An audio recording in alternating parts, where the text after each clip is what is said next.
Abra sua Bíblia em Jonas, por favor. Jonas capítulo 1. Jonas capítulo 1, versículos de 1 a 17. Eu quero ler com você versículos de 1 a 3. E depois nós vamos orar. Veio a palavra do Senhor a Jonas, filho de Amitai, dizendo: Dispõe-te, vai à grande cidade de Nínive e clama contra ela, porque a sua malícia subiu até mim. Jonas se dispôs, mas para fugir da presença do Senhor, para Tarsis. Tendo descido a Jope, achou um navio que ia para Tarsis. Pagou, pois, a sua passagem. Embarcou nele, para ir com ele para Tarsis, para longe da presença do Senhor. Algo que não é muito falado, mas é muito importante, além da Segunda Grande Guerra Mundial, foi a Primeira Guerra Mundial.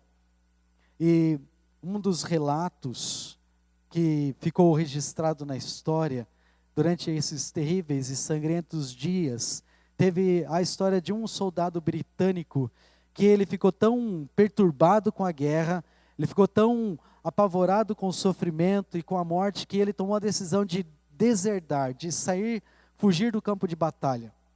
E ele tentou então, fugindo à noite do acampamento, tentou encontrar um caminho de modo secreto, pegar uma estrada secundária e voltar para a Inglaterra. Mas a noite que ele estava fazendo isso era tão escura, era tão uma noite sem lua, que ele não tinha nenhuma ideia de onde que ele estava. Ele estava andando à beira do caminho, meio que tateando, meio tentando não perder o rumo da estrada, mas chegou um ponto que ele não tinha nenhuma noção de que lugar que ele se encontrava. Até que ele tropeçou no que ele achava que era uma placa de trânsito. Ele foi tateando aquele poste e ele decidiu então para subir e chegar até lá em cima e conseguir ler o que estava escrito e saber que direção ele deveria seguir, que lado ele deveria ir. Então ele vai escalando esse poste, se agarrando e subindo até que ele vê uma trava de modo horizontal, está subindo naquela trava vertical, ele consegue então subir nesse poste, ele acende um fósforo, e quando ele vai iluminar para ver qual que está escrito na placa, ele se depara diretamente com o rosto de Jesus Cristo. Sem saber, ele tinha subido num crucifixo. Era uma igrejinha ao ar livre, na beira do caminho, não tinha muros, não tinha cerca, e tinham construído aquele crucifixo. Então ele, quando olhando para aquele rosto, a história diz que ele caiu em si, e ele sentiu vergonha da sua atitude. Ele olhou para o rosto daquele que havia suportado todas as circunstâncias, e ele não desistiu. Então na manhã seguinte, esse soldado, ele voltou para a batalha. Ele voltou para o lugar que ele sabia que ele deveria pertencer, que ele deveria estar. Quando eu li essa história nesses últimos dias, eu achei tão interessante como Deus tem meios de chamar nossa atenção, de nos trazer de novo para lembrar quem nós somos, onde nós estamos. Deus, ele tem um jeito incrível de nos despertar para aquilo que é importante. E a história de Jonas, ela foi escrita para mostrar algo que talvez não é tão diferente de nós. Jonas, o que eu me sinto tão identificado com Jonas é que em tantas circunstâncias eu sou tão parecido com Jonas. Às vezes a gente tenta fugir de Deus, fugir da palavra de Deus, mas uma coisa que você não vai poder fazer nunca é se esconder do Senhor. Mesmo que você decida, não, eu não quero ouvir muito isso. Senhor, eu sei que o Senhor está pedindo isso de mim, mas eu não quero fazer isso. Às vezes a gente quer obedecer a Deus naquilo que a gente quer obedecer, mas precisamos aprender a obedecer naquilo que a gente deve obedecer também. Vida cristã não é, quando Cristo nós falamos que Ele é o nosso Senhor, não significa que eu obedeço só naquilo que eu quero. Eu preciso obedecer ao Senhor em tudo aquilo que eu devo obedecer. E há coisas gostosas da vida cristã, mas há coisas que são responsabilidades. Jonas, ele achava que poderia ser um bom crente, mas ainda ter algumas áreas em que ele era desobediente a Deus. Deus, ele queria o coração de Jonas, assim como ele quer o seu coração também. Mesmo que talvez isso implique em quebrar nosso coração. Quebrar aquele lugar onde nós estamos duros. aquele lugar onde talvez você tenha aquela dificuldade para entregar ao Senhor, de confiar plenamente nele. Eu lembro um professor no seminário, ele dizia assim: nunca diga para Deus, Senhor, eu não quero ser missionário em tal lugar, porque possivelmente é esse lugar onde Deus vai chamar você. E eu lembro de colegas que falavam: eu nunca quero ir para a África. É falta de conhecimento, viu, Apólito? Às vezes as pessoas pensam, né, a África é um lugar bem terrível, bem difícil. Mas se esse é o lugar que Deus quer, esse vai ser o melhor lugar do mundo. Porque é onde Deus quer que você esteja junto com o Senhor. Nesse lugar onde Deus vai guiar seus passos. E pode ser a África, pode ser aqui o Fazendinha, pode ser Fazenda Rio Grande, pode ser Colombo, eu não sei onde Deus pode nos levar. Mas se Deus quer te levar àquele lugar, esse é o melhor lugar para você estar. Deus, Ele quer o coração, mesmo que talvez isso envolve nos quebrantar. Às vezes a gente pensa que amar a Deus, o amor de Deus é só carinho e voz doce. Se você é pai, se você é mãe, sabe que ter filhos não é só ter voz doce. Tem os momentos que tem que ter uma voz maior para falar com eles. Tem o chinelo, tem a colher de pau, uma maneira de comunicar com o coração. Às vezes Deus tem que nos chamar e nos corrigir. Deus precisa nos chamar nossa atenção, precisa nos desafiar, e é isso que acontece com a história de Jonas. O que eu gostaria de olhar com você, olhar para a história de Jonas agora à noite e pegar algumas lições, para que a gente possa aprender quem Deus é. Como que essa cena da fuga de Jonas nos ajuda a aprender algumas lições. Então a primeira lição a gente vai encontrar justamente nos versículos 1 e 2. E no começo, versículo 3. Olha de novo comigo. Veio a palavra do Senhor a Jonas, filho de Amitai, dizendo: dispõe-te, vai à grande cidade de Nínive, clama contra ela, porque a sua malícia subiu até mim. Então, nós temos aqui Deus chegando para o seu profeta, e isso já demonstra algumas coisas. Eu vou repetir, porque teve algumas pessoas que não estavam de manhã, então se você ouviu, talvez vai ouvir algumas coisas de novo. E talvez se você nunca viu a história de Jonas, você vai achar que parece que depois do versículo 1 e 2, vai ter uma linha reta, né? Deus fala para o profeta, se você está lendo os outros profetas, Deus sempre fala, eles vão lá e obedecem o que Deus fala. Eles vão cumprir o que Deus diz para fazer. Só que Jonas, ele ouve Deus, e o que ele faz? Versículo 3 é chocante. Quando Deus chama Jonas para pregar, o que diz versículo 3? Jonas se dispôs, mas, e essa palavra que não é uma palavra boa nesse momento. Quando Deus fala uma coisa para ser feita, e diz que Jonas se dispôs, mas, você sabe que isso não é uma coisa boa para acontecer. Não é uma palavra boa para aparecer logo depois que Deus está dizendo algo. E o texto diz que Jonas faz o contrário, para fugir da presença do Senhor. Jonas, ele faz o contrário do que Deus tinha falado para ele fazer. Em vez dele pegar e ir para o oeste, ir para a cidade de Nínive, arrumar suas malas e ir para lá, ele pega e vai para o outro lado. Ele vai para o litoral, e ele vai para uma cidade litorânea, um cais, cidade de Jope, e ele vai para tentar buscar um meio de fugir rápido daquele lugar. Então Jonas faz uma coisa que nós fazemos muito bem. Jonas, ele entra em problemas. Jonas, ele começa para relutar com o que Deus deu para ele fazer. E aqui nós temos então algo bem interessante. O primeiro grande ensinamento que Jonas nos mostra é: fugir custa caro. Quando você foge de Deus, vai custar caro.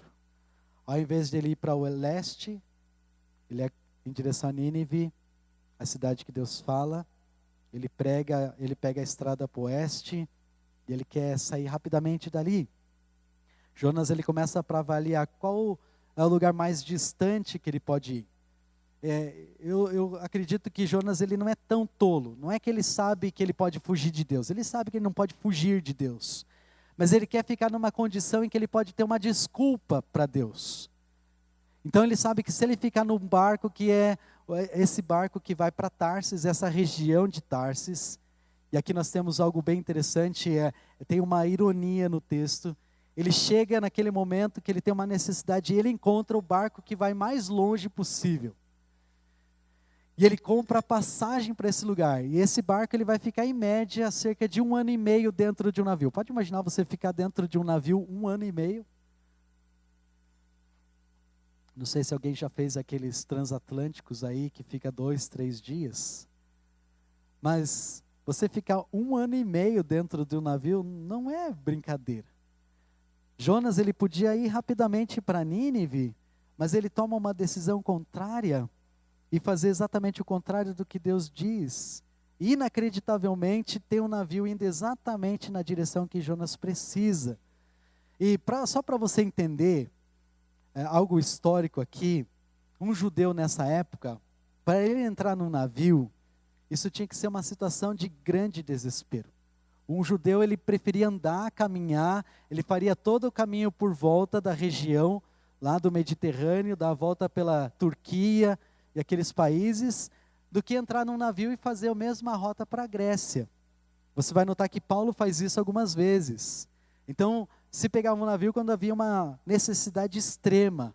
Então você vê, lendo a história, um judeu lendo a história, ele ia entender que Jonas está realmente numa situação de desespero. Jonas ele não podia escolher um lugar mais distante do que aquele que Deus chamou ele. Não tinha, se tivesse um outro lugar mais distante, possivelmente Jonas teria escolhido aquele lugar. Jonas, então de uma forma bem clara, o que o texto está nos mostrando é que ele foge da vontade do Senhor. Será que Jonas ele achou que poderia ficar fisicamente longe do alcance de Deus? E essa é a primeira ironia do texto. A ideia ridícula de que mesmo estando num barco, isso não era desculpa para ele ficar longe de Deus. Então, a primeira lição que Jonas nos ensina, se você quer colocar em outras palavras, é: quando você viaja com Deus, Deus paga a passagem. Mas quando você viaja sem Deus, é você que paga. Você notou aqui no versículo 3? Jonas se dispôs para fugir da presença do Senhor para Tarsis. Tendo descido a Jope, achou um navio que ia para Tarsis, pagou, pois, a sua passagem e embarcou nele.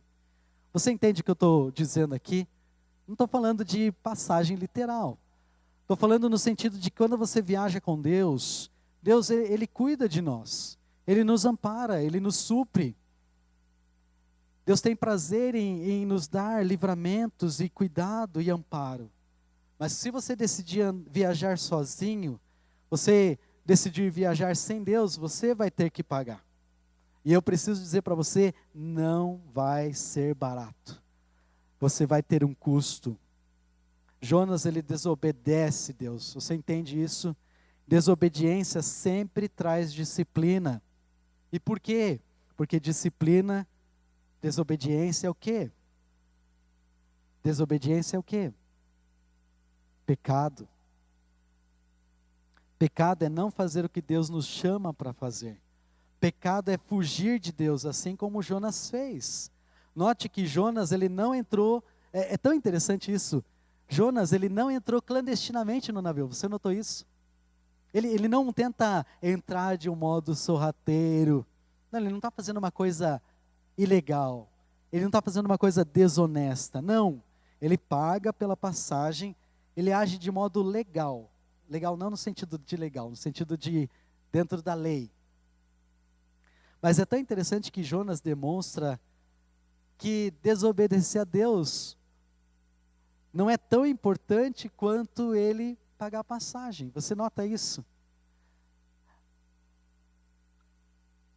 Jonas, ele demonstra que ele está agindo de modo correto na circunstância, mas ele ainda assim está errado. Talvez você está aqui hoje à noite e pensa, não, mas eu sou uma pessoa justa, eu faço as coisas corretas, eu não sou alguém desonesto. Mas quando Deus fala para você dar ouvidos à sua voz, quando Ele fala sobre a mensagem de você confiar nele como seu Salvador, e você diz, não, eu não vou fazer isso agora, eu vou deixar isso para depois, você está fazendo a mesma coisa que Jonas. Quando Deus dá oportunidades para você servir a Ele na sua casa, no seu povo, entre seu povo, e você diz, não, deixa esse ministério para outra pessoa, você está fazendo a mesma coisa. Você está servindo a Deus naquilo que você quer e não naquilo que você deve. Há muitos ministérios em nossa igreja. Mês de março nós vamos ter eleições. Eu acho que Jonas, ele fala muito conosco sobre nossa disposição. O que você tem servido ao Senhor nesse ano? Talvez você pode ter muitas desculpas para dizer, eu não quero por causa disso, por causa daquilo. Mas isso justifica diante de Deus? Ou você está fugindo do chamado do Senhor? Então toma muito cuidado, porque se você decidir viajar sem Deus, quem paga a passagem é você. E de novo, não vai ser barato. Você precisa ser exemplo para a sua família. Você precisa ser um modelo para aqueles que estão ao seu redor. Há muitos olhos que estão olhando a sua vida. Lá em casa eu tenho vários olhos me olhando. A vida do Lucas, a vida da Diana, a vida da Célia. São pessoas que estão me vendo quase que 24 horas por dia. E o Lucas, ele tem muitas coisas que ele chega, você não deveria fazer isso. Esses dias ele chegou, a gente fazendo mudança. Nós não vamos para a igreja? Filho, não dá tempo, nós não vamos, estamos de férias. Mas quem está de férias viaja. Nós estamos fazendo uma viagem em mudança de casa. Então tá bom. Aí passou alguns dias, terminamos a mudança, primeira frase dele, essa semana ele falou, então agora nós vamos para a igreja, você já terminou a mudança. Então nós temos que voltar para a igreja. Interessante para ver o senso que ele tem do que é o que deve ser. Se nós já acabamos tudo, nós não vamos ficar em casa, nós temos um lugar para ir. Mas quem é o compromisso? Eu devo esperar dele a obediência ao Senhor? Eu devo começar comigo sendo modelo para ele. E isso é com cada um de nós, irmãos. Não adianta essa história de faço o que eu digo, mas não faço o que eu faço, isso aí não funciona. Começa você sendo modelo para sua família, se comprometendo, obedecendo. Assume uma área que você pode ser parte da vida da nossa igreja. Ouça a voz do que Deus chama e obedeça o Senhor. Não foge do Senhor. Jonas, ele nos ensina que a desobediência a Deus custa caro. Fugir do Senhor sempre vai custar caro. Então essa é a primeira grande lição do livro de Jonas. Segunda lição que Jonas nos mostra, não somente uma questão aqui da onipresença de Deus, que não tem como fugir de Deus porque Deus é onipresente, mas é a onisciência de Deus, que Deus sabe de tudo. É interessante o texto no versículo 3.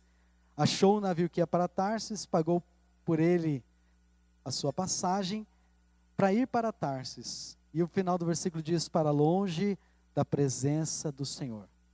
Para Nínive, já falei, Jonas, ele tinha que viajar apenas 930 quilômetros.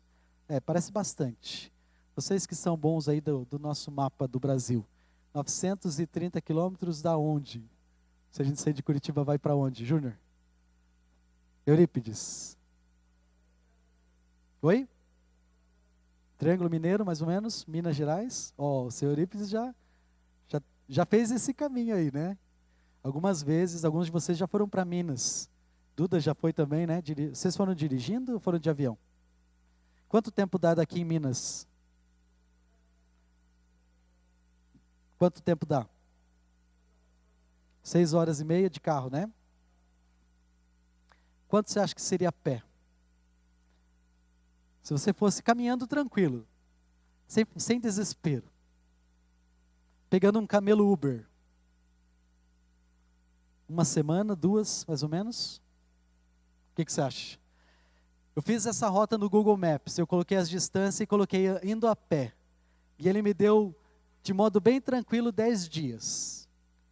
Sem correria, andando de modo tranquilo, parando nos hotéis, nas pousadas. Jonas, ele podia fazer mais ou menos essa viagem em torno de 2 semanas aí, mais ou menos, 1 semana e meia. Mas para Tarsis, como eu já falei, ele tinha que fazer uma viagem de 3.700 quilômetros. 3.700 quilômetros de navio. Você sabe que navio parece que não rende, Ele vai andando, vai andando. Eu lembro que a gente foi fazer uma pescaria com os homens e tinha o barco lá. Como que é o nome do barco, Marcelo? O barco da pescaria que a gente pegou lá. Armagedon. E eu estava deitado no barco e eu estava tentando me controlar por causa da ansiedade. Tinha um morro, eu falei, vou me basear naquele morro. Estava no final do dia, a gente já tinha pescado, já tinha rido de todas as piadas dos santos, tinha comido toda a comida que tinha. Eu deitei então num banco e ficava olhando aquele morro. E o barco andava, olhava no relógio, tinha passado uma hora, olhava para o morro estava no mesmo lugar, no mesmo tamanho. Falei, mas esse barco parece que não sai do lugar, ficava andando, o motorzinho lá, e parece que não rende, parece que você não sai do lugar, porque as distâncias são tão grandes que parece que não muda nada. Pode imaginar Jonas fazendo uma viagem dessa, uma viagem tão mais longa, onde ele podia ser tão mais curto. O que isso mostra? Jonas, ele estava disposto a passar por sofrimento maior do que se fosse a viagem mais curta. A segunda grande lição de Jonas é: quando você foge de Deus, isso não vai levar você a nenhum lugar bom. Fugir de Deus, desobedecer Deus, não vai levar você para nenhum lugar bom. Jonas, o que ele está nos mostrando é que quando você viaja com Deus, você pode ir para onde você quiser. Mas se você viajar sem Deus, não importa para onde você vá, nunca vai ser bom. Você entende isso? Pode até ter uma aparência de uma coisa boa. Pode até dar a impressão de que a sua vida está progredindo, de que as coisas estão indo para frente. Mas a verdade é que você nunca vai ser bem sucedido. Você nunca vai poder escapar de Deus. E eu quero dizer para você, nem tenta fazer isso, tá? É uma perda de tempo. E isso vai trazer mais sofrimento para você. Você acha que Deus não sabe tudo a seu respeito? Você acha que Deus ele não percebe o que acontece na sua vida? Você acha que Deus está completamente alienado dos seus anseios, das suas preocupações, dos seus temores? Não, Deus ele sabe tudo. Você acha que Deus não vai procurar você da mesma maneira que ele procurou Adão no jardim, logo depois que Adão pecou? Você acha que Deus vai deixar de procurar você como ele procurou Jonas? Mesmo estando no barco, você acha que ele não vai procurar você como ele procurou Pedro logo depois da ressurreição, para ter uma conversa bem direta com Pedro? Então, fugir do Senhor é algo extremamente perigoso e é algo muito vazio, muito vão. Jonas, ele nos ensina que desobediência a Deus não vai levar você para um lugar bom. Então, não desobedece a Deus, não fuja dele, viaja junto com Deus. E todo lugar onde você for, Deus está presente com você, Ele vai guiar seus passos, Ele vai dar entendimento, Ele vai te dar a compreensão do que precisa ser feito. Ele vai dar direção na sua palavra para que você entenda a vontade dEle. Esses dias a Diana agora ela está fazendo curso à tarde e trabalhando de manhã. Então um dia bem corrido, sai de manhã, volta à tarde, vida de gente, né? Aprendendo. Antes era só escola, casa, agora está aprendendo que a vida não tem férias, né? Ah, quando é que chega as férias? Não, filha, a vida, trabalhar não tem férias de dezembro, não tem férias de escolares. Vai assim o tempo todo. E foi interessante que esses dias ela estava preocupada, questões no trabalho, questões do curso. A Célia estava tentando ajudar ela, dando palavras de ânimo, e eu estava escutando aquilo, montando os móveis, né? Sempre montando um guarda-roupa, escutando as palavras de apoio, de incentivo da Célia e a Diana triste, e pedindo a Deus sabedoria, o que eu posso dizer que realmente ajuda. E adivinha que eu estava lembrando? A história de Jonas. E o que eu disse para a Diana na hora do almoço, quando nós sentamos, falei, filha, eu poderia te dar alguns conselhos de coisas que você pode fazer, mas você sempre vai depender de uma pessoa que está falando para você o que fazer. Só tem uma pessoa que você tem que procurar. Tem uma pessoa que está querendo conversar com você. Logo depois do almoço, eu quero que você pegue a sua Bíblia e você vai fazer seu devocional. Porque quando você viaja com Deus, você pode ir para onde você for. Porque Deus vai orientar você. Agora, se você viajar sozinho, nenhum lugar vai ser bom. Você está entendendo o sentido do que eu estou falando? Nada tem aquela alegria, nada tem satisfação, nada tem contentamento, porque você está sozinho. Pode ser as melhores coisas que você tem ao seu redor, mas porque você não está com Deus, e se você é um verdadeiramente crente, você precisa de Deus junto com você. Nada mais tem alegria nessa vida se o Senhor não está presente. Jonas, ele estava tentando buscar ser alegre, contente, feliz do jeito dele, longe de Deus.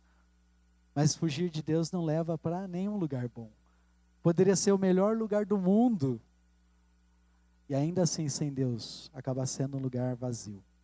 Jonas, ele precisava aprender essa lição. E Jonas, ele nos ensina isso. Desobediência a Deus nunca vai levar você para um lugar bom. Por isso, não fuja de Deus. Fica junto com Ele. Fica perto de Deus. Não corre de Deus, mas corre para o Senhor. Terceira e última lição que a gente aprende aqui na história de Jonas, dos versículos 4 até o versículo 16, eu não vou ler tudo, até porque a gente leu hoje de manhã, mas aqui nós temos a história da cena em que eles estão no barco. Eu vou dar um resumo para você. Jonas entra no barco e ele vai dormir. E começa para se levantar uma tempestade, e os marinheiros, esses homens que estão aqui, são homens experientes, possivelmente eles são fenícios, são homens que têm um preparo de anos, porque para trabalhar num navio que faz esse trajeto tinha que ter experiência, não era qualquer um que era contratado, talvez tinha alguns aprendizes, mas grande parte da tripulação homens experientes. E o que o texto diz é que esses marinheiros ficaram cheios de medo. Eles ficaram tão apavorados que eles pegam a carga lembra, eles vão fazer uma viagem de 1 ano e meio. A carga que eles têm é a vida deles, é tudo que eles têm. E aí eles precisam, então eles tomam a decisão de salvar a pele deles. Eles decidem para jogar tudo que eles têm, toda a carga do navio, eles começam para jogar fora do mar, fora do barco. Eles estão perdendo, talvez coisas que eles vão levar, encomendas que eles têm que levar, eles estão jogando. Talvez o pensamento só de tentar sobreviver, é o que está na mente deles. Versículo 6, então, diz que eles chegam para Jonas porque eles veem que Jonas está dormindo. Versículo 5, Jonas, porém, havia descido ao porão e se deitado e dormia profundamente. É interessante isso, né? O caos acontecendo e Jonas fala, vou dormir. Talvez fugindo do problema, não sei o que fazer, então vou dormir. E os homens chegam para ele, o imediato mestre do navio pergunta, o que está acontecendo com você, homem? E aí eles fazem uma coisa, versículo 7, eles começam para decidir lançando sortes aqui. Isso aqui não é uma licença para você jogar, tá? Não é para você comprar telecena, não é isso que está acontecendo aqui. Deus está usando a própria ironia da história para pegar Jonas. Eles lançam sortes para tentar descobrir de quem é a culpa. E o que acontece? A sorte, ou o azar, né? Cai justamente sobre Jonas. E aí eles vão lá e interrogam Jonas e perguntam, quem é você? De onde você vem? O que você fez? E aí Jonas começa para responder, versículo 9, eu sou hebreu, eu temo ao Senhor, o Deus do céu, que fez o mar e a terra. Ele tem toda a teologia certinha, ele participou da escola bíblica dominical, ele consegue citar as coisas sobre Deus, ou a escola sabatina talvez, né? A escola dominical, né? Porque ele era judeu. Versículo 10, então os homens ficaram possuídos de grande temor. E esses homens, agora você tem esses homens incrédulos, esses homens que não conhecem o Deus verdadeiro, que eles dizem, o que é isso que você fez? Pois sabiam esses homens que ele fugia da presença do Senhor porque ele havia declarado.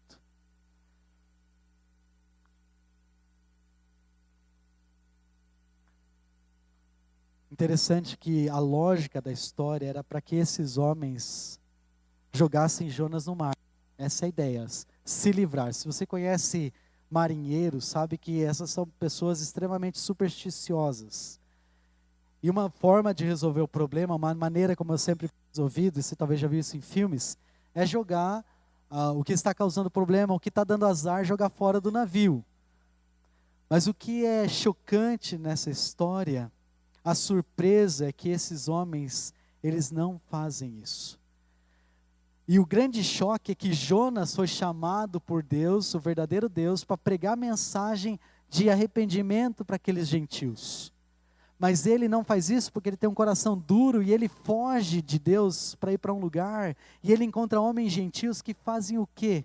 Quando sabem que ele está errado. Eles agem com Jonas com misericórdia. Você nota que Jonas diz para eles o que ele tinha que ser feito. Versículo 11. Disseram-lhe, que te faremos para que o mar se acalme? Porque o mar ia ficando cada vez mais tumultuoso. Versículo 12. Toma-me e lança ao mar, e o mar vai ficar quieto, porque eu sei que é a minha culpa o que está acontecendo. Versículo 13, olha o que diz o versículo. Entretanto, os homens remavam, esforçando-se para alcançar a terra. Ou seja, eles não fizeram isso. Esses gentios, eles têm misericórdia de Jonas. E eles fazem de tudo para poupar ele. Eles procuram de um modo heróico, eles estão remando até a costa. Parece que isso até vai dar certo, mas Deus não permite, porque o texto diz que a tempestade aumenta ainda mais contra eles. Então o grande contraste na história que você tem é o egoísmo de Jonas e a humildade e o arrependimento dos marinheiros. Aqueles gentios, aqueles homens ímpios, aqueles homens pagãos, aqueles homens que têm seus deuses, eles demonstram uma misericórdia e um amor por Jonas, que Jonas deveria mostrar para eles. Irmãos, será que muitas vezes não é assim conosco também? Quantas vezes há pessoas que estão ao nosso redor, que precisam conhecer o amor de Cristo, e nós fechamos nossos corações, e nós não testemunhamos para eles porque nós temos vergonha, porque nós temos medo, porque nós temos preguiça. E talvez quando você precisa de ajuda, há pessoas que vão estar prontas a estender a sua mão para ajudar você de alguma forma, quando você deveria ser a pessoa que faz isso. Jonas, ele nos ensina que fugir da presença de Deus vai fazer Deus chamar a sua atenção. Deus, ele vai atrás de você. Quando os marinheiros não têm mais escolha, o que eles fazem? Eles fazem uma oração ao Deus verdadeiro, eles jogam Jonas no mar, e olha o que acontece então no versículo 15. Levantaram Jonas, lançaram ao mar, cessou o mar da sua fúria. É algo imediato. Parece que a ideia é, Jonas cai dentro da água e o mar para. O céu se abre, aquele céu azul, aquele sol brilhante lá. Versículo 16, temeram, pois, esses homens em extremo ao Senhor, ofereceram sacrifícios ao Senhor, fizeram votos. Esses homens, eles temem a Deus. Eles adoram a Deus, eles fazem sacrifícios. O que está acontecendo aqui é que eles demonstram fé no Deus verdadeiro. Eles se convertem dos seus deuses para o verdadeiro Deus. Há arrependimento neles, e eles creem no Senhor. Ou seja, esses homens, o que você está vendo aqui, esses homens estão se convertendo ao Senhor. Mesmo apesar do mau testemunho de Jonas. Você notou aí? A lição que Jonas nos mostra é, quando você viaja com Deus, Deus vai dar atenção para você. Mas quando você viaja sem Deus, Deus vai chamar a sua. Deus, ele está pronto para te atender, te orientar. Mas se você decidir viajar sem Deus, Deus, ele sempre tem um jeito de criar uma tempestade. Para Jonas foi uma tempestade. O que Deus pode fazer para alcançar o seu coração? A história de Jonas, sabe o que ele nos mostra?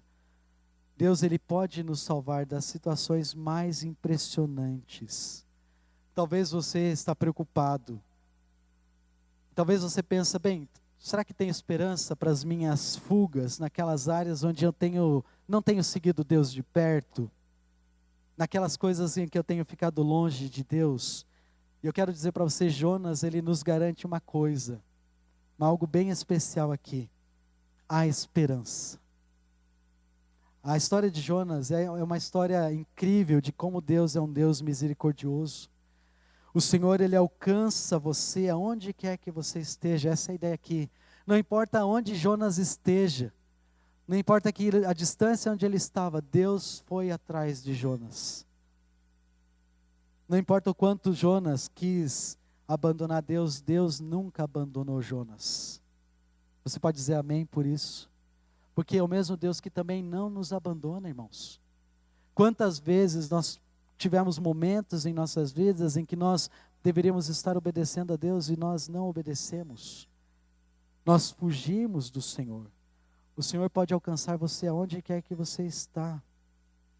Então, que tempestades você tem passado esses dias?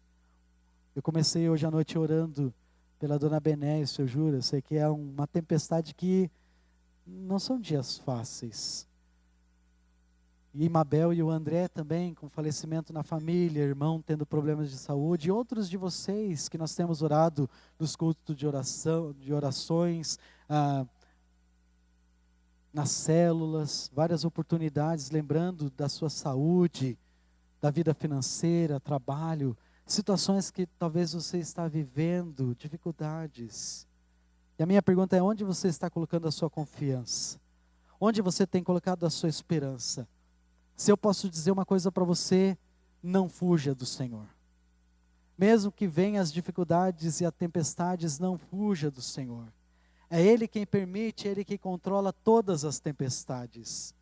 Jonas, ele nos ensina que desobediência vai fazer Deus chamar a sua atenção. E o desafio é bem simples. Deus, Ele é um Deus persistente com o seu povo. É tão bom saber que nós temos um Deus que não desiste de nós. Deus é um Deus que está sempre presente.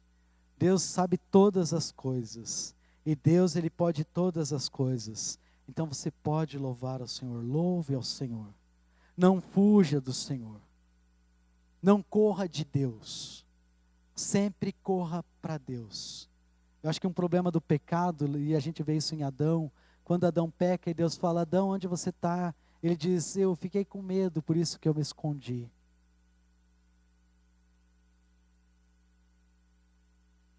E nesse momento, Adão se torna consciente de que o pecado entrou no mundo por causa da sua desobediência. Irmão, não fuja de Deus. Corra para Deus. Não fuja do Senhor. Com isso eu quero terminar com essa última frase. Você está correndo do Senhor? Você tem corrido do Senhor nesses últimos dias? Ou você está correndo para o Senhor? Mesmo no meio das tempestades, das dificuldades, não fuja do Senhor. Obedeça o Senhor. Quando Deus fala, obedeça o Senhor. Vamos orar. Querido Deus, obrigado pela vida de Jonas. Os desafios que ele nos apresentam são tão reais e tão práticos, tão dinâmicos, porque são situações que nós vivemos em nosso dia a dia. Perdoa-nos, ó Deus, das situações em que às vezes a gente não compreende muito bem e nós ficamos com medo, nós ficamos com dúvidas, nós ficamos com receios, nós procuramos nosso pensamento muitas vezes é: se nós nos distanciarmos dessas questões, então nós vamos ficar bem. Mas não é isso que a história ensina. A sua palavra nos diz que quando o Senhor nos chama para a sua obra, nós devemos nos comprometer, arregaçar as mangas e entrar na luta, cuidando uns dos outros no campo de batalha. Nos ajuda, Deus, como igreja, Primeira Igreja Batista, a manter firme o testemunho do Senhor. Nesse ano que se reinicia com as atividades normais da nossa igreja, há muitos ministérios, há muitas atividades, responsabilidades que nós temos como igreja. Nos ajuda, Deus, a sermos fiéis, a estarmos comprometidos com o Senhor, estarmos comprometidos uns com os outros também, a não fugir dos compromissos, mas ser parte da obra grandiosa que o Senhor vai fazer. Viajar junto com o Senhor sempre vai ser muito bom, sempre vai ser muito melhor, sempre vai ser muito mais gostoso, sempre vai ser muito cheio de esperança e de alegria. Então nos ajuda, Deus, nessa missão. É por isso que eu oro e eu peço ao Senhor agradecido mais uma vez a cada um de nós, cada um que está aqui hoje à noite, cada pessoa que é parte da nossa igreja. Eu peço pelo pastor Paulo, enche ele de sabedoria do Senhor, de entendimento espiritual, dando-nos, ó Deus, direção, dando-nos, ó Deus, a liderança através da sua palavra, para seguirmos firmes e servirmos ao Senhor com grande alegria. Nos ajuda, Deus, a não fazer a obra do Senhor gemendo, mas nos comprometer ao Senhor de todo o nosso coração. Nos ajuda, Deus, a descobrir a verdadeira alegria que nós podemos ter, servindo ao Senhor juntos. E é por isso que eu oro e eu peço ao Senhor em nome de Jesus. Amém.